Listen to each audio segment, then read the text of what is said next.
Hadratul kiram, kang kula hormati, kula muliakan para alim, para masyayikh, para sesepuh, para rawuh hadirin wal hadirat, jamaah subuh, para bapak, para ibu, yang mudah-mudahan kita semua selalu mendapatkan limpahan karunia rahmah, maghfirah dan barakah dari Allah Subhanahu wa taala. Alhamdulillah subuh ini kita dapat bertemu di majelis niki. Kali ibu-ibu pertemuan pertama belum mau sendiri. Kali bapak-bapak insya Allah pun beberapa kali ketemu ketika Jumatan ya. Khutbah Jumat kalau sama ibu-ibu pertama ketemu. Mudah-mudahan rangkaian ibadah yang kita jalani dari iktikaf kita, jamaah kita, wirid dan doa kita, mudah-mudahan semua diijabah dan mendapat ridhonya Allah Subhanahu wa taala. Dan mudah-mudahan thalabul ilmi kita, ngajinya kita diberikan ilmu yang bermanfaat, ilmu yang dapat menambahkan di dalam hati kita khasyah, rasa takut kepada Allah Subhanahu wa taala dan rasa mahabbah kepada Nabi Muhammad sallallahu alaihi wasallam. Amin ya rabbal alamin.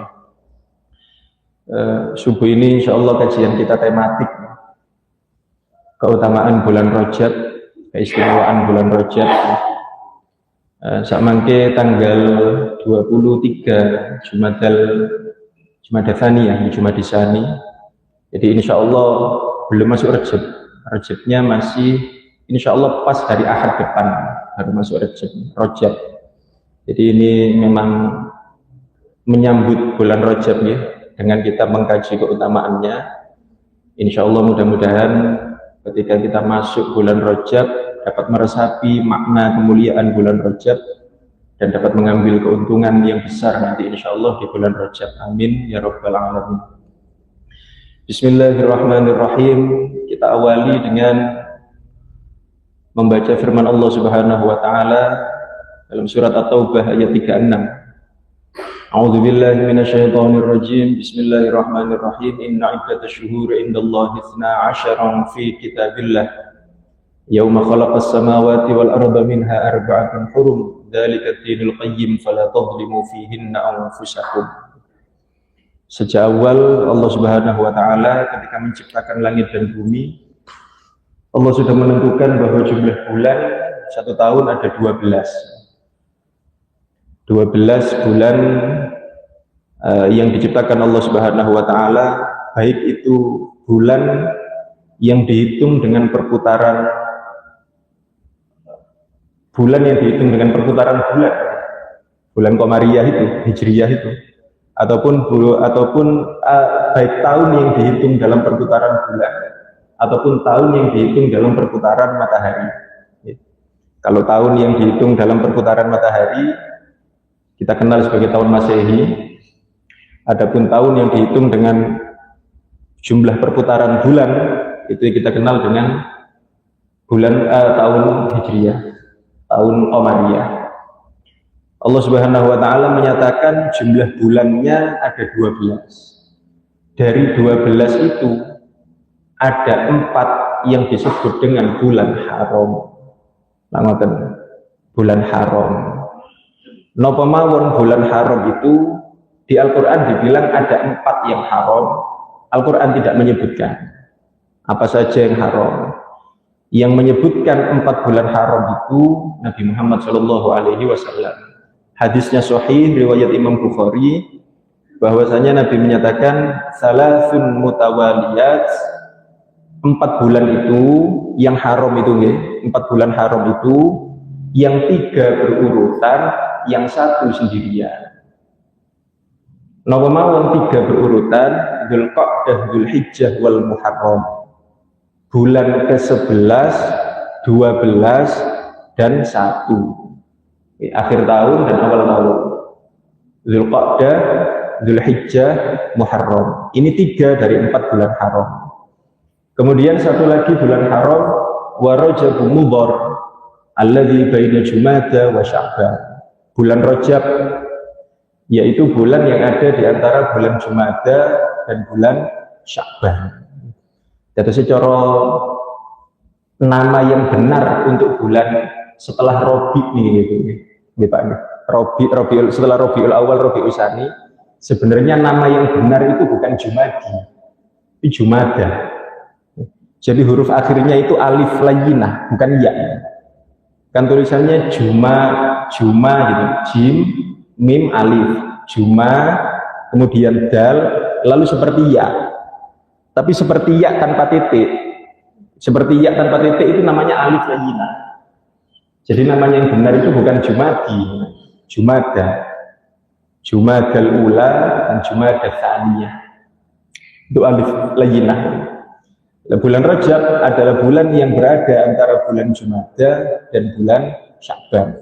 Jadi bulan yang akan kita masuk di bulan depan ini, bulan Rajab adalah 1 dari 4 bulan haram. Nah, kemudian yang sering kita tanya kemudian, apa maksudnya bulan haram? Napa kok bulan haram? Bulan haram itu apa maksudnya? Apa artinya haram?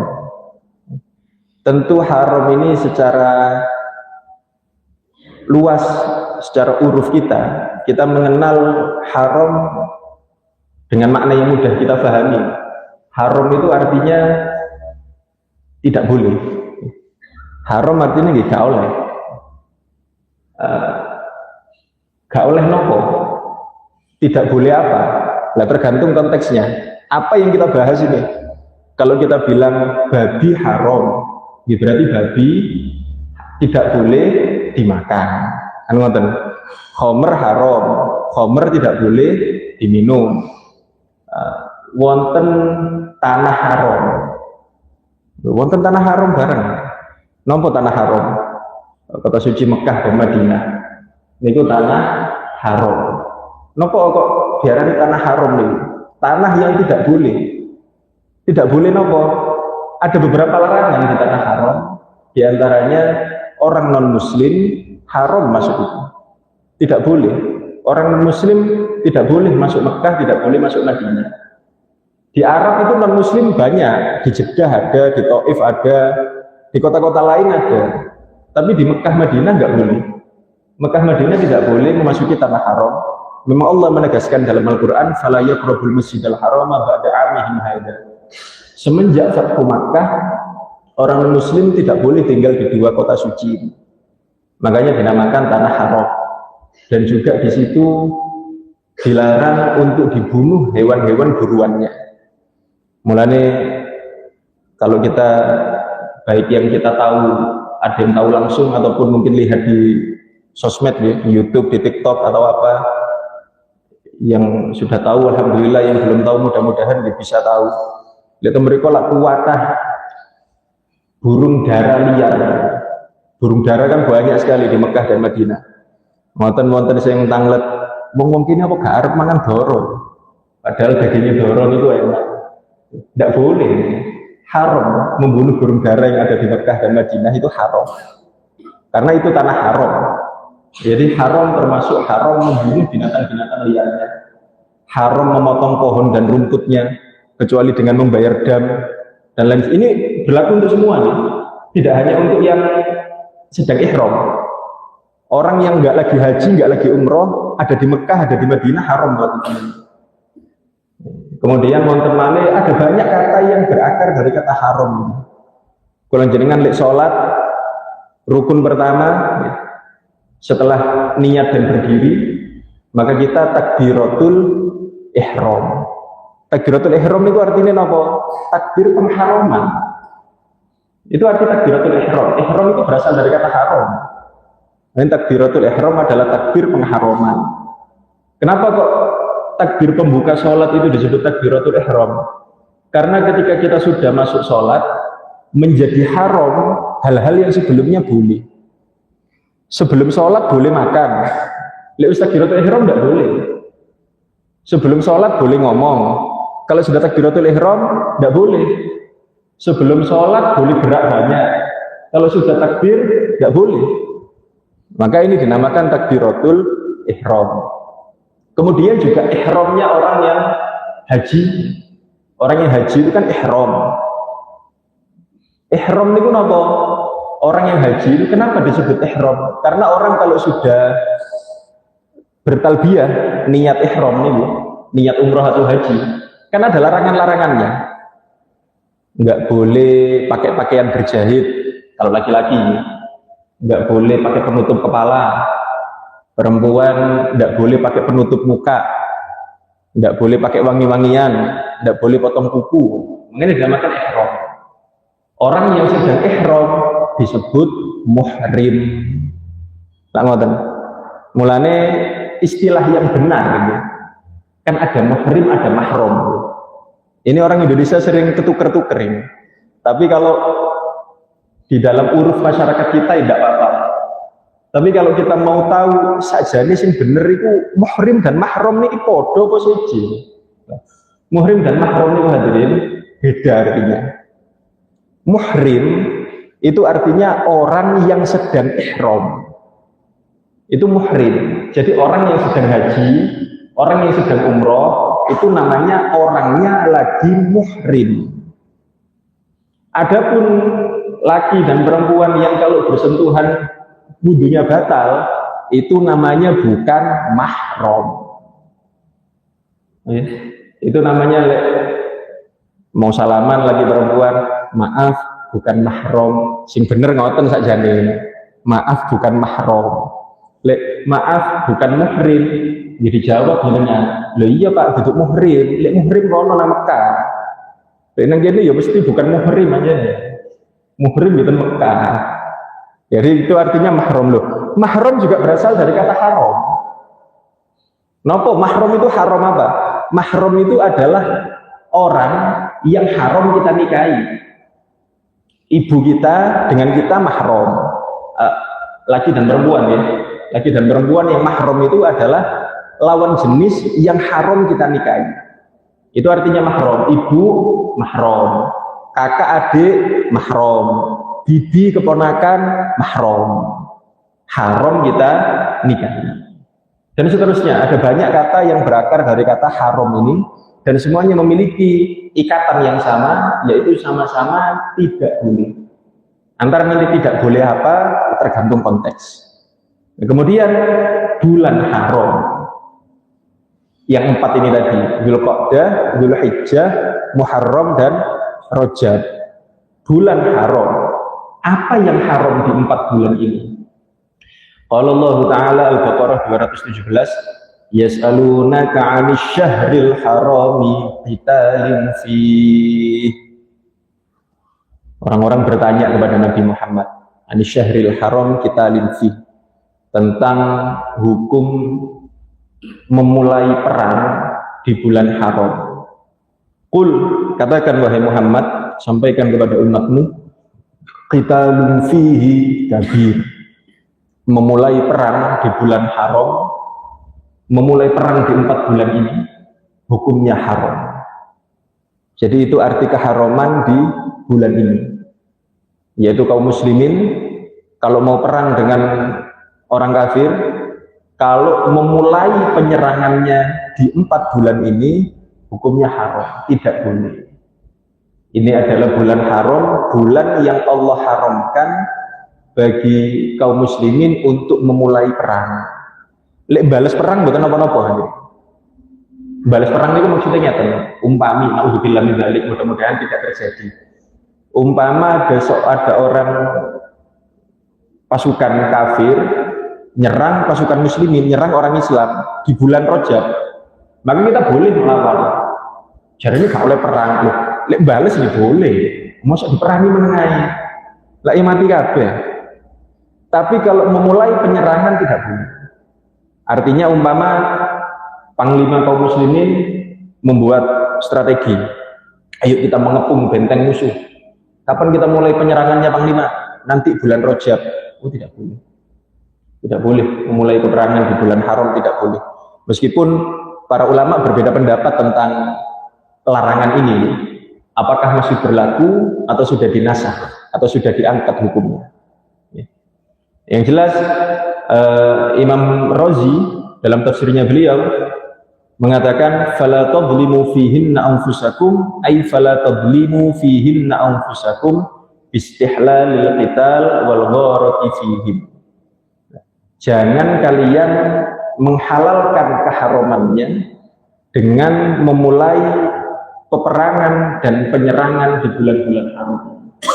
Makanya dinamakan bulan haram. Kemudian apa himbauan dari Allah Subhanahu wa taala kepada kita di bulan haram ini? Fala tadlimu fihinna anfusakum. Jangan berlaku untuk semuanya ya. Kalau perang, ya kita tidak perang, kita tidak ada perang, kita damai. Berarti ayat ini tidak relevan untuk kehidupan kita. Wong kita memang nggak perang. Oh, tetap relevan. Karena ada hal lain, yaitu di bulan haram ini, fala tadlimu fihinna anfusakum. Jangan di bulan-bulan ini kalian berlaku zalim kepada diri kalian. Tentunya jamaah, zalim kapanpun haram. Kapanpun kita tidak boleh zalim. Muharram, Safar, Rabiul Awal, Rabiul Tsani, setahun penuh sepanjang hidup zalim dilarang sama Allah. Tapi di 4 bulan ini lebih ditekankan oleh Allah Subhanahu wa taala, jangan zalim. Kenapa kok jangan zalim? Kata Imam Baghawi, al-amalu sholihu a'dhamu ajran fil ashhuril hurum wadh-dhulmu fihinna a'dhamu minadh-dhulmi fi ma siwahum. Karena di bulan haram, di 4 bulan tadi, kalau beramal soleh ganjarannya double. Lek maksiat biasanya dosane double. Nanti kalau jenengan kalau mau ambil kesempatan, ya, ambil kesempatan keuntungan dengan modal yang sama, modalnya tetap. Kalau di bulan seperti ini, Jumada seperti ini, sholat jamaah 27 derajat. Tapi kalau di bulan haram double, 54 derajat. Itu kalau 27 kali 2, 54 ya sebenarnya. 54 derajat. Kalau di bulan haram. Sedekah di bulan-bulan seperti ini dilipat gandakan oleh Allah 10 sampai 700. Kalau di bulan haram berarti 20 sampai 1400. Dilipat gandakan sama Allah. Tapi wonten sing penting, wonten tapi nih. Napa amal soleh dilipat gandakan, dosa juga dilipat gandakan. Napa selalu hadirin, selalu keuntungan besar selalu berbanding dengan risiko yang besar. Tidak ada, bahkan dalam dunia bisnis pun, kita semua tahu, orang kalau siap untung besar, sinten mawon, bisnis yang siap untung besar, ini mesti siap rugi besar. Tidak mungkin ada nopo namanya sesuatu usaha yang resikonya besar, kemudian keuntungannya besar, risikonya kecil, biasanya penipuan. Biasanya penipuan. Kami kalian jenengan monggo ikut program saya, pasti untung. Uang Anda akan kembali sekian kali lipat. Biasanya penipuan. Mana ada kayak gitu? Mana ada untung besar tapi tidak ada ruginya? Sinten mawon yang siap untung besar harus siap rugi besar, kan ngoten. Pebisnis raksasa yang ketika profit untungnya miliaran, itu kita lihat pas untungnya, pas rugi di sana miliaran bisa. Lek keuntungannya ratusan juta, lek tak untung, lek tak rugi di sana ratusan juta bisa. Sama orang yang ngapunten ya, penjual keliling, jajan-jajan di sekolahan, paling untungnya harian ratusan ribu, mungkin 1 juta bisa akeh bisa. Lek rugi nih sak monten, gak kira rugi nih sampai puluhan juta, ratusan juta. Wong barangnya gak ono sak ngono. Jadi sesuai. Kalau mau siap untung besar, harus siap rugi besar. Tidak mau untung besar, kalau takut resiko besar, tidak akan dapat untung besar. Makanya begitu pula di bulan haram ini, keuntungannya besar, tapi resikonya besar. Kalau beramal soleh, ganjarannya double, lek maksiat dosane nggih double. Fala tablimu fihinna anfusakum, jangan zalim di bulan-bulan haram. Dari ayat ini, makanya ulama-ulama kita mengajarkan kepada kita bulan haram, bulan Rajab yang banyak istighfar. Napa? Karena kita mesti dolim kepada diri kita. Karena kita mesti dolim kepada diri kita, terutama di bulan-bulan haram yang banyak istighfar. Apakah istighfar ini khusus bulan haram? Diboten. Kapan mau istighfar boleh. Kita tidak mengkhususkan ibadah yang memang tidak dikhususkan oleh Allah, tidak diizinkan oleh Nabi Muhammad. Karena kalau ini memang benar, amaliyah kita ini kan sering diserang sama orang-orang yang amaliyahnya beda dengan kita. Umpamane ini insya Allah jenengan pernah dengar di bulan Rajab napa wiridan Rabbi firli warhamni wa tub alayya 70 kali. Rabbi firli warhamni wa tub alayya 70 kali, itu kan di bulan Rajab. Ngoten niku amalan apa itu? Bid'ah. Kadang yang lain-lain juga yasinan bid'ah. Maulid Nabi bid'ah. Ngeten ini. Bahwasanya benar mengkhususkan ibadah di waktu-waktu tertentu itu bid'ah benar. Yang tidak pernah diajarkan oleh Nabi Muhammad, nggak ada contohnya. Kemudian kita mengkhususkan ibadah di waktu tertentu itu bid'ah, itu benar. Tapi yang kemudian salah difahami adalah yang bilang kita mengkhususkan itu siapa? Kenapa kok harus Yasin yang dibaca? Loh, sing bilang harus Yasin siapa? Kan tidak harus kita semua paham kok. Tidak harus Yasin. Kita mau baca Al-Baqarah tidak apa-apa. Mau baca Ali Imran ya tidak apa-apa. Cuman di Al-Baqarah kan kepanjangan. Di Ali Imran kan kepanjangan. Al-Ikhlas kependekan. Sing tengah-tengah ya wis Yasin. Sakjane kepinginnya nggih diwaca kabeh.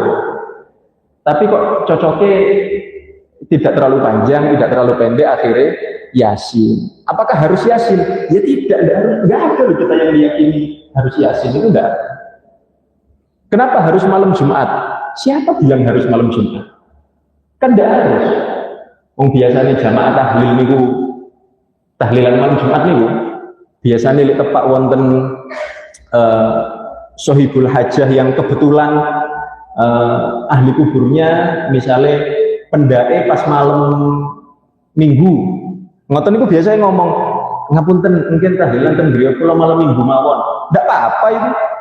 Memang ndak harus malam Jumat memang. Yang bilang harus malam Jumat siapa? Cuma kita kan dituduh. Apa kudu malam Jumat? Apa kudu Yasin? Sing ngarani kudu niku sapa? Gak kudu. Ndak baca Yasin ndak apa-apa, baca Al-Baqarah ndak apa-apa. Baca surat Al-Maidah ndak apa-apa. Mau baca Yasin setiap malam tidak apa, tidak harus malam Jumat. Sama istighfar itu tidak harus bulan Rajab. Kita mau baca istighfar di bulan apapun boleh, tapi terutama di bulan Rajab kita perbanyak. Kenapa? Ada dalilnya apalagi ternyata. Kata Allah, "Fala tadlimu fihinna anfusakum", jangan zalim di bulan Rajab, di bulan haram. Jangan zalim, dan kita mesti zalim. Karena kita mesti dolim, makanya kita memperbanyak istighfar. Termasuk itu diantaranya Rabbi firli warhamni wa tub alayya, Rabbi firli warhamni wa tub alayya. Dan niku para sahabat niku saking napa namanya? Saking semangatnya mereka untuk meneliti apa yang dilakukan oleh Kanjeng Nabi. Saking semangatnya para sahabat itu haris ala ittiba'in Nabi, sangat semangat untuk mengikuti Kanjeng Nabi, diteliti Nabi itu sehari-hari apa. Itu ada riwayat sahabat sing mencoba seharian nempeli Kanjeng Nabi, seharian nempel Kanjeng Nabi, dan ternyata kalau sahabat ini dihitung di satu hari itu Nabi Muhammad istighfarnya 70 kali. Ada sahabat lain yang melakukan hal yang sama, dapat Nabi Muhammad istighfarnya 100 kali setiap hari. Jadi itu yang kehitung oleh sahabat. Lain halnya ketika ketika Nabi di dalam rumah, sahabatnya tidak ikut. Sahabat nyenengkal Nabi ketika di luar rumah, pas di rumah ya sahabatnya tidak ikut. Jadi yang kehitung pernah 70, pernah 100. Aku lagi dengan istighfar berapa kali? Elek mantun sholat nih. Astagfirullahaladzim li wa li walidayya wa li ashabil huquqil wajibati alaiya 3 kali astagfirullahaladzim. Mungkin saderenge la ilaha illallah mantun Allahu akbar kabira walhamdulillahi katsira subhanallahi wa wasila la ilaha illallah wahdahu la syarikalah lahul mulku wa lahul hamdu yuhyi wa yumiitu wa huwa ala kulli syai'in qadir la haula wa la quwwata illa billahil aliyyil azim astaghfirullahal azim 3 kali lagi. 3 kali di awal, 3 kali di akhir, 6. Mantun sholat 6. Lek gak jamaah ya paling gak wiridan. Lek jamaah alhamdulillah wiridan. 6 jamaah 5 waktu, 6 kali 3, 6 kali 5, 30. Masih jauh. Apakah memang harus sebanyak itu kita istighfarnya? Ngeten ya. Yang disebut dengan wirid atau zikir. Wirid kalau bahas wirid. Sebenarnya yang disebut wirid niku napa sih? Wirid itu adalah amalan yang kita istiqomahkan dari waktu ke waktu. Itu namanya wirid. Dan wirid itu tidak harus zikir. Biasanya memang wirid yang umum itu zikir. Tapi wirid itu bisa perbuatan. Misalnya ada orang wiridannya adalah sholat sunnah. Saya umpama nih, bapak-bapak, saya setiap mau berangkat kerja, sholat duha dulu 4 rakaat. Setiap hari saya lakukan. Ya itu namanya duhanya sudah jadi wiridnya. Tanpa dia sadari sudah duhanya jadi wirid itu sudah. Kemudian saya setiap hari sebelum subuh setengah jam sudah bangun tahajud 2 rakaat minimal. Nah itu tanpa disadari sudah berarti tahajudnya sudah jadi wirid. Jadi bisa berupa amal, bisa berupa ucapan. Saya setiap Senin Kamis puasa, berarti itu sudah wiridnya puasa. Dan penting punya wirid sebagai tameng. Niku para sebagian ulama ndawuhaken ngeten. Man laisa lahu wirid man laisa lahu wirid fahuwa qirid. Orang kalau tidak punya wirid itu dia itu seperti qirid. Ngoten, para ulama sampai sangat menganjurkannya kita punya wirid. Orang yang tidak punya wirid itu seperti qirid. Qirid ini bahasa Arab. Napa qirid niku artine? Kirdun, jenengan tinggalitan kamus. Rokdal, kirdun. Kirdun itu artinya ngapunten monyet, bedes. Uang lek gak duwe wirid koyo bedes. Ini mau sebagian ulama dawuh ngoten. Napa uang kok gak duwe wirid? Uang kok gak duwe amalan soleh sing diistiqomahno. Padahal bedes aja. Lho kira-kira begitu omongannya. Nah, ini kita penting punya wirid. Wirid kita apa? Apakah itu amal? Apakah itu bacaan? Kalau setiap hari baca sholawat 100 kali, itu wirid. Yang penting istiqomah. Kalau setiap sebelum tidur baca nopo lah, apakah Al-Ikhlas atau apapun, terserah. Nah, wirid yang paling afdol kalau wirid itu bacaan, yang paling afdol sebenarnya Al-Quran. Wiridannya Al-Quran yang paling afdol. Saya setiap hari setengah juz wiridnya Al-Quran. Itu wirid yang paling afdol. Setiap hari 1 juz atau 1 lembar lah. Kayak 1 juz nih 1 lembar. Karena kalau tidak dengan taufik dan hidayah dari Allah sulit. Jangan lagi 1 juz. Punya Al-Quran aja nggak disentuh di rumah. Kalau bukan karena taufik dan hidayah dari Allah. Mulanya kalau punya wirid Al-Quran meskipun sehari cuma 1 halaman, alhamdulillah. Nah, zikir yang lain yang afdol nopo? Zikir yang lain yang afdol sebenarnya adalah tergantung keadaan kita. Zikir yang paling afdol untuk diwiridkan adalah zikir yang sesuai keadaan kita. Kalau pas merasa banyak dosa, yang afdal ya astagfirullah, istighfar. Kalau pas mendapat nikmat, yang paling afdal ya mesti ini alhamdulillah mulai dapat nikmat. Dan seterusnya. Mulane niku wonten riwayat yang menyebutkan bahwa Khulafaur Rasyidin al-Arba'ah, Sayyidina Abu Bakar, Umar, Utsman, Ali, itu al-baqiyatus sholihat ada di masing-masing 4 sahabat ini. Kenapa al-baqiyatus sholihat niku di surat Al-Kahfi niku? Wal baqiyatus sholihatu khairun inda rabbika thawaban wa khairun amala. Al-baqiyatus sholihat khairun inda rabbik. Itu lebih baik di sisi Tuhanmu, thawaban pahalanya, wa khairun amala, dan lebih baik untuk diharapkan. Lebih baik untuk diharapkan daripada semua hal yang kita miliki dari urusan-urusan dunia ini. Artinya pengertian hal ini. Harta kita, anak kita bisa menolong kita di akhirat. Bisa. Harta bisa menolong. Anak bisa menolong. Kalau di dunia kita gunakan dengan benar. Harta kita sedekahkan, harta kita zakatkan, harta kita infakkan, insya Allah di akhirat bisa nolong. Anak bisa nolong di akhirat. Kita didik dengan benar, jadi orang soleh, ahli ibadah, di akhirat bisa nolong. Tapi harta dan anak ini juga bisa menjerumuskan. Kalau harta di dunia kita gunakan untuk maksiat, nang akhirat nyeret neraka. Anak lebakan dididik dengan benar, dan akhirat nyeret neraka. Naudzubillah min dzalik. Tapi al-baqiyatus sholihat, zikir dan doa-doa, ini semuanya lebih baik. Karena mesti membawa kebaikan di akhirat. Mulane banyak istighfar di arahnya bid'ah ini aneh teman. Masa ada orang minta ampun kepada Allah malah mlebu neraka.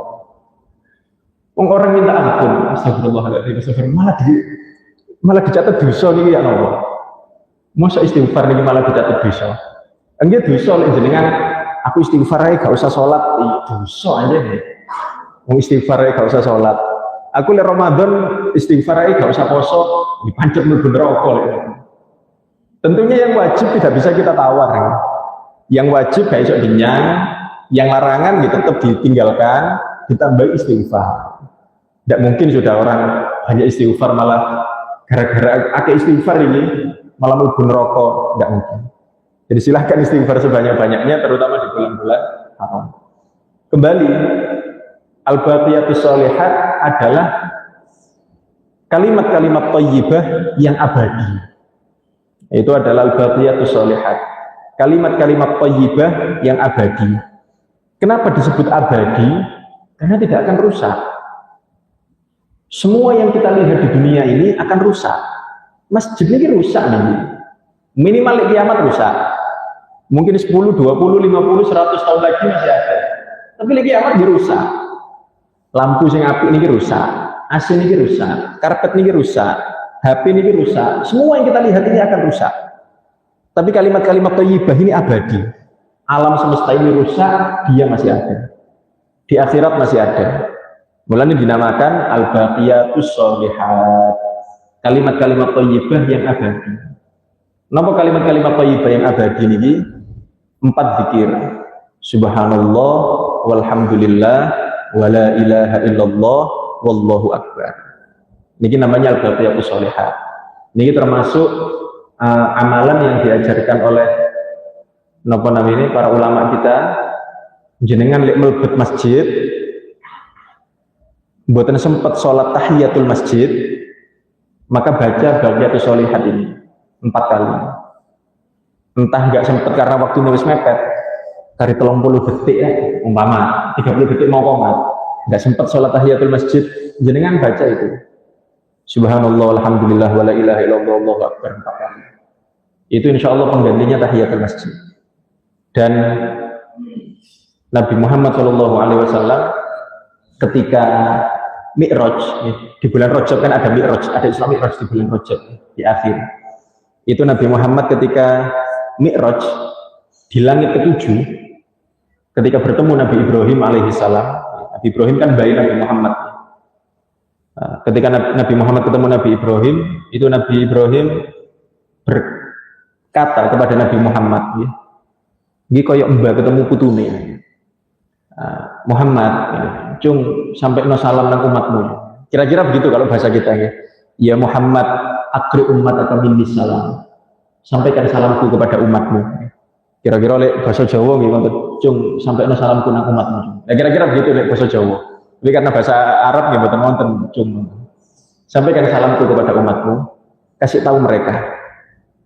Innal jannata tibatat thayyibah. Kata Nabi, ini di hadis Mi'raj ya. Sampaikan kepada umatmu Muhammad, surga itu baunya harum, wangi suara pokoknya. Adzabatul ma, airnya seger. Wa annaha qi'an, dan bahwa surga itu luas. Surga itu luas, tapi masih kosong. Surga itu luas, tapi masih banyak kosongnya. Dan sampaikan kepada umatmu untuk memperbanyak tanaman surga, tanduran surga, karena tanahnya subur, luas dan masih kosong. Peseni umatmu Muhammad, suruh memperbanyak tanaman surga. Nopo tanaman surga itu?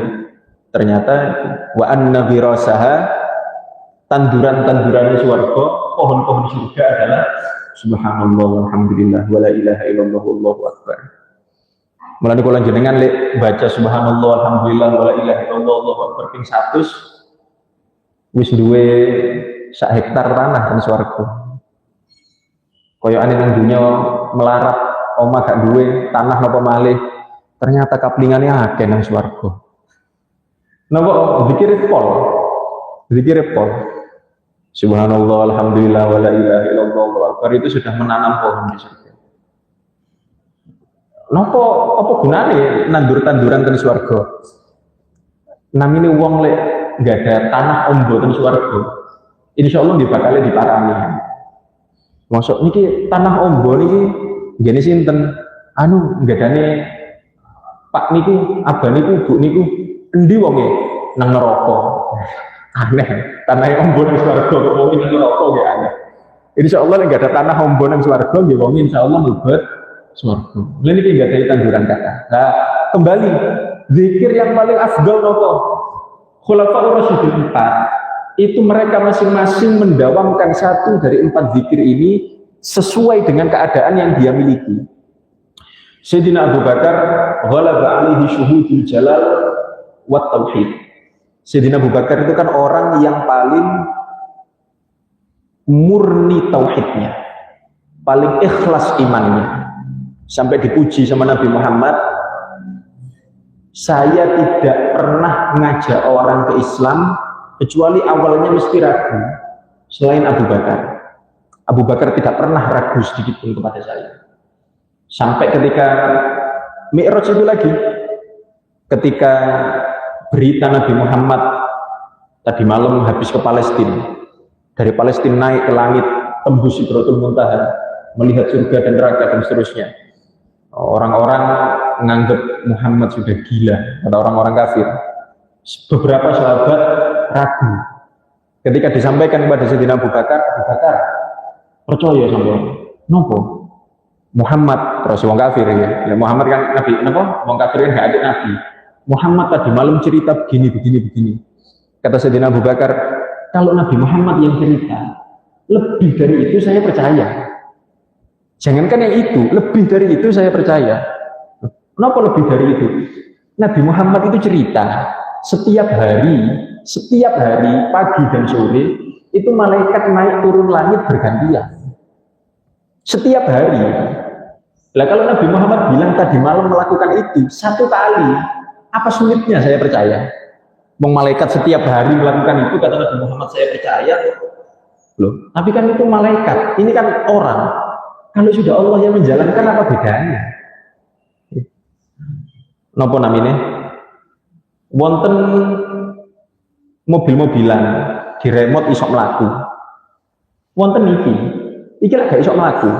Tapi lek kula lakokno malah yo iso ae. Ancen dhewe gak isok mlaku. Tapi lek kula lakokno, nggih pancet pindah pancet mlaku. Tergantung sapa sing nglakokno. Mobil-mobilan mungkin dipetek, gak ada di kapak-kapak mlaku dhewe. Ini kula lakokno nggih pancet ae iso. Mau malaikat mau Nabi Muhammad, kalau sudah Allah yang menjalankan, ya sama. Apa bedanya? Mulai Sayyidina Abu Bakar luar biasa imannya, luar biasa kemurnian tauhidnya. Mulai Sayyidina Abu Bakar itu zikirnya la ilaha illallah, la ilaha illallah, la ilaha illallah. Sayyidina Abu Bakar zikirnya ngoten. Sayyidina Umar asyaddu ummati fi dinillah, umatku yang paling tegas membela agama Allah. Sayyidina Umar tegas membela agama Allah, keras, asyidda'u alal kuffar rahama'u bainahum, kepada orang kafir keras, kepada sesama muslim lembut, kepada setan yang wedi. Mulane lek dawuh Kanjeng Nabi, inna syaiton masalaka syaitonu fajjan salaka fihi Umar. Setan tidak melewati jalan yang dilewati oleh Umar. Riwayat lain menyatakan inna syaitona la yafir min dhilli Umar. Setan itu lari melihat bayangane Umar.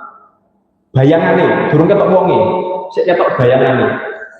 Ya napa ketok bayangane? Seperti ini, umpama gang belok ngoten nggih. Sayyidina Umar jalan mriki iki wonten setan. Dari belakang kan wonten cahaya ya, napa bulan, napa lilin, mboten wonten lampu zaman Sayyidina Umar. Sayyidina Umar jalan, wonge kan durung metu, tapi bayangane kan pun lewat. Setan bayangannya Umar balik ya tadi. Jadi setan baru lihat bayangannya Sayyidina Umar balik. Apakah yang seperti ini Sayyidina Umar kok? Enggak ada. Sebenarnya semua.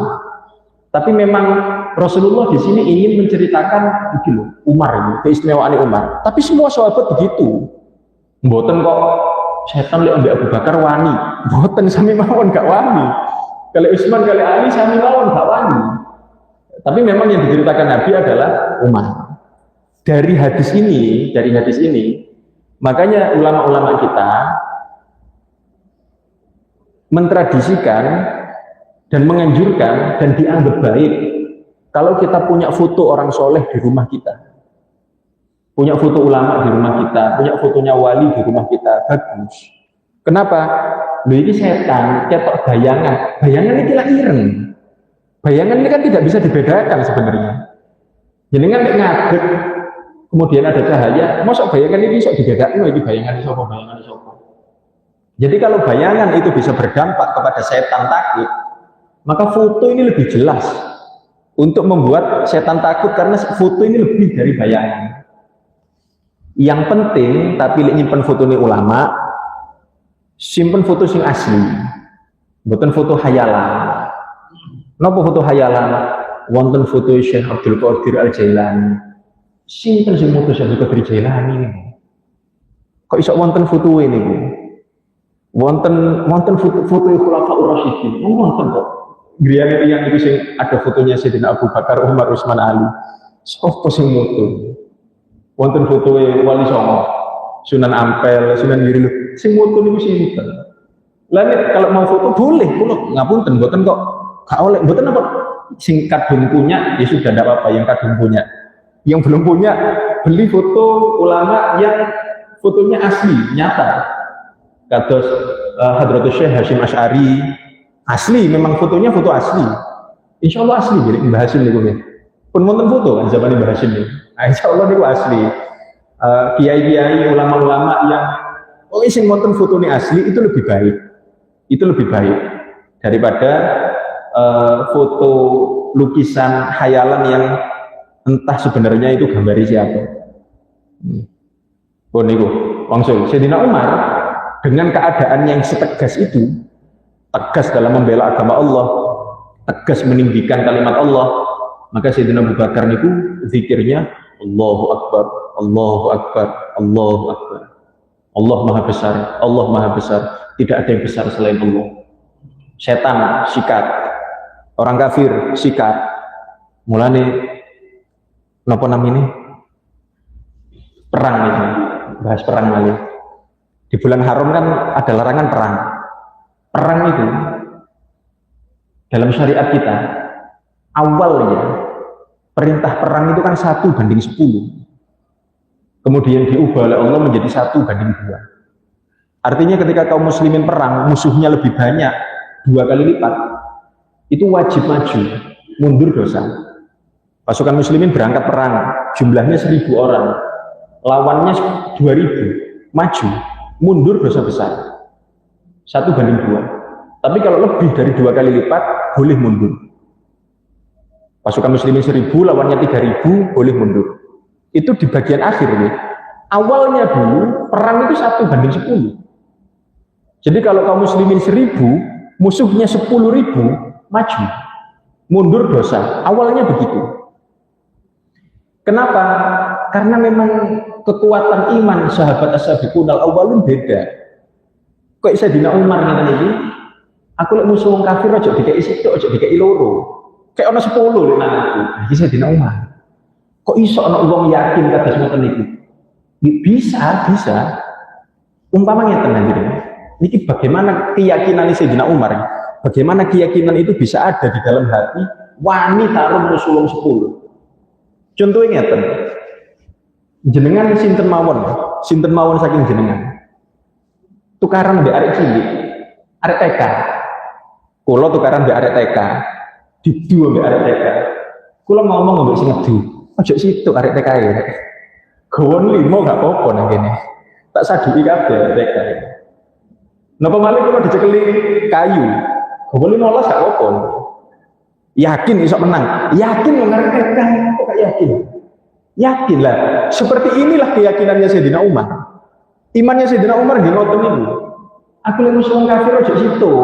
Gawakno 10. Tak pateni kabeh. Mulane Sayyidina Umar niku zikirnya adalah Allahu Akbar, Allahu Akbar, Allahu Akbar. Sedikit malih mboten apa-apa. Sampai syuruk lagi. Syuruk itu kan sekitar 7 sampai 10 menit lagi ya. Insyaallah. Sedikit lagi karena baru Sayyidina Umar kurang 2. Sayyidina Utsman keadaannya sangat pemalu. Sayyidina Utsman pemalu betul. Malu yang baik. Malu kalau maksiat. Malu lek gak jamaah. Isin. Lek ketok gak rapi.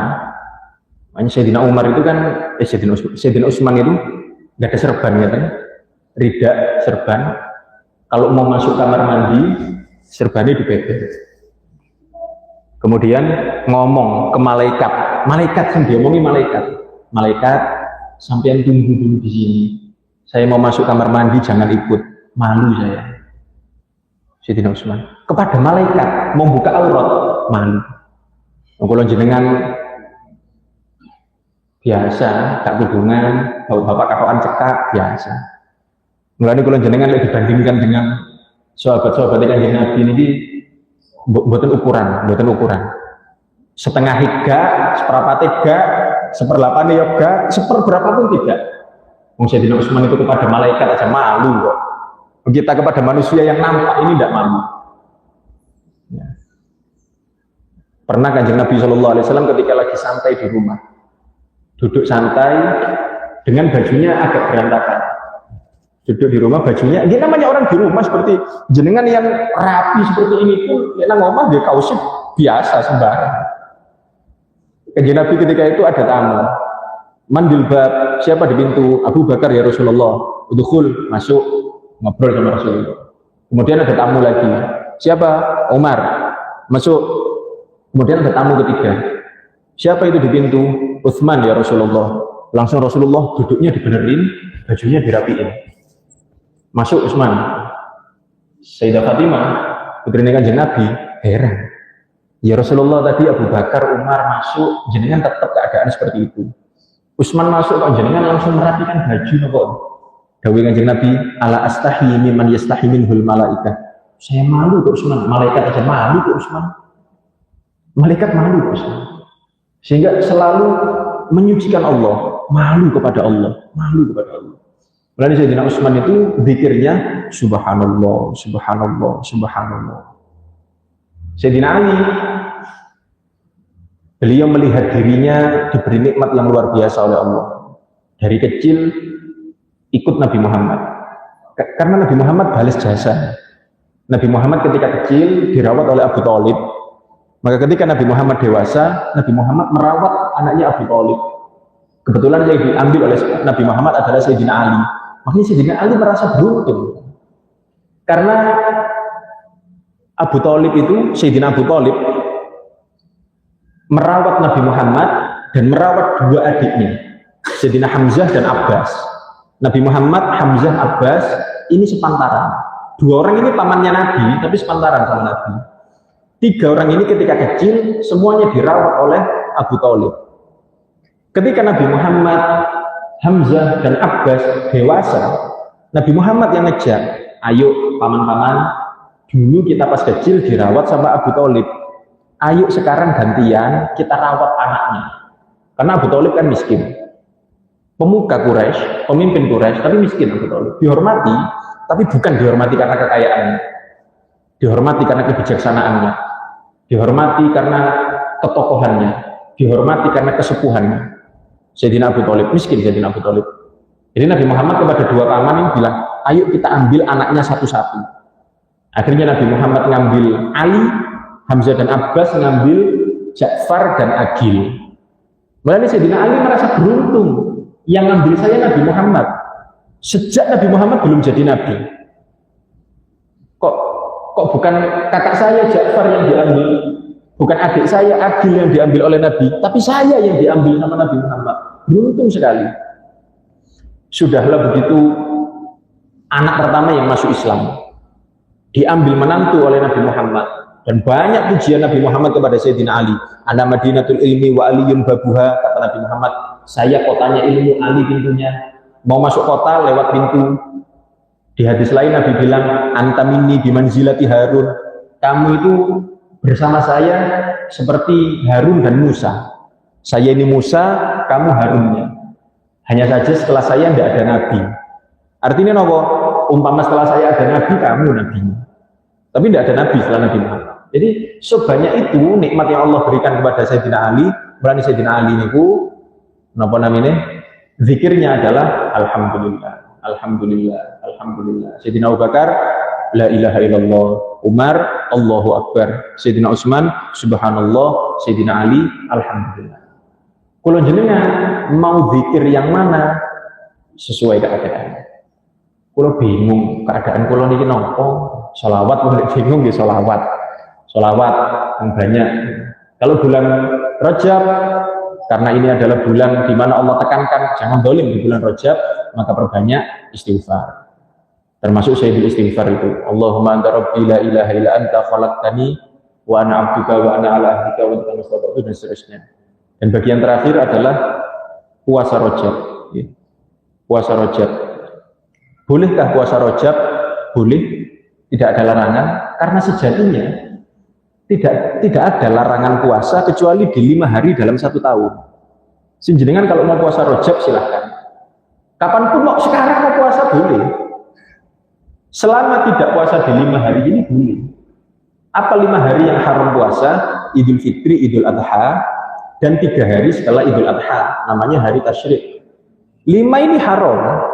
1 lagi, tapi tidak mesti ada, yaitu hari Syak. Hari ketika ini sering ada tapi hari Syak ini. Hari ketika diragukan tanggal 30 Sya'ban atau 1 Ramadan. Oh, tidak terjadi lah, kita sudah ada putusan pemerintah. Kalau tidak ada putusan pemerintah ya, kata orang-orang sekarang tanggal 30. Ada orang bilang sekarang 1 Ramadan.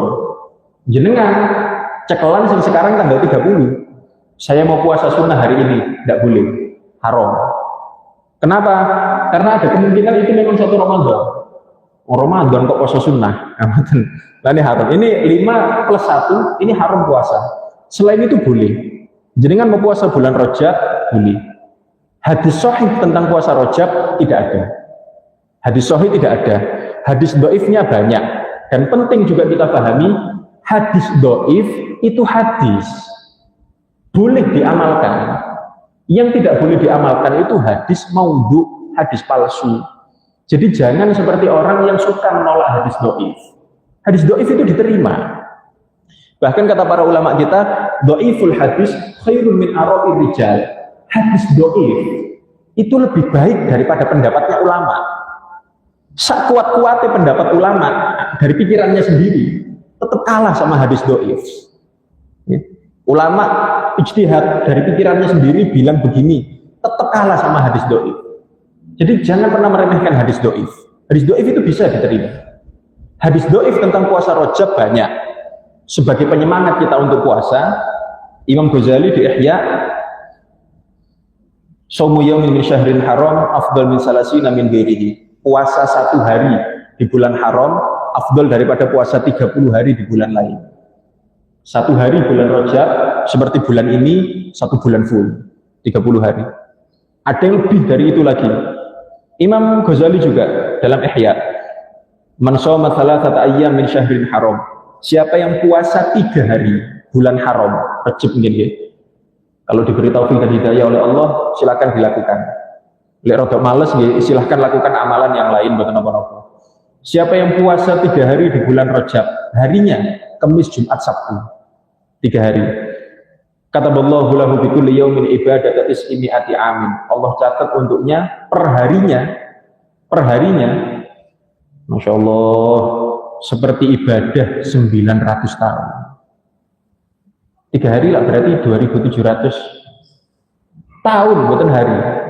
Perharinya seperti ibadah 9 hadis doif, penyemangat untuk ibadah. Mudah-mudahan diberi taufik dan hidayah oleh Allah Subhanahu wa taala. Nah, sama nanti kalau sudah masuk bulan Rajab gini mulai doanya Allahumma barik lana fi Rajaba wa Sya'bana wa balighna Ramadan. Belum waktunya baca.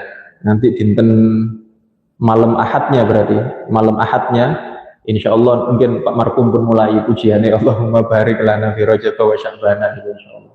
Karena insya Allah sudah mulai masuk bulan Rajab. Ini mudah-mudahan kita selalu diberi taufik dan hidayah oleh Allah Subhanahu wa taala. Napa menawi wonten yang ingin disampaikan, ingin ditanyakan sebelum kita tutup majelis kita, monggo, tentang bulan Rajab ini. Monggo. Sampun ya? Sampun? Alhamdulillah. Mugi-mugi manfaat, mugi-mugi diparingi istiqamah, mugi-mugi saged diamalkan. Mugi-mugi ahlul ilmi di akhirat nanti dikumpulkan dengan orang-orang yang mengamalkan ilmunya. Amin ya rabbal alamin. Bismillahirrahmanirrahim. Allahumma shalli wa sallim wa barik ala sayyidina Muhammadin wa ala ali sayyidina Muhammad walhamdulillahi rabbil alamin. Allahumma rzuqna fahman nabiyyin wa hifdzal mursalin wa ilhamal malaikatil muqarrabin. Allahumma aghnina bil ilmi wa zayyinna bil hilmi wa akrimna bit taqwa wa jammilna bil afiyah ya arhamar rahimin. Rabbana atina fid dunya hasanah wa fil akhirati hasanah wa qina adzabannar. Wa sallallahu ala sayyidina Muhammadin nabiyil ummi wa ala alihi wa sahbihi wa baraka wa sallam. Walhamdulillahi rabbil alamin. Subhanakallahumma wa bihamdika asyhadu an la ilaha illa anta astaghfiruka wa atubu ilaik. Allahumma waffiq ila aqwamit thariq wal afu minkum. Assalamu alaikum warahmatullahi wabarakatuh. Allahumma shalli ala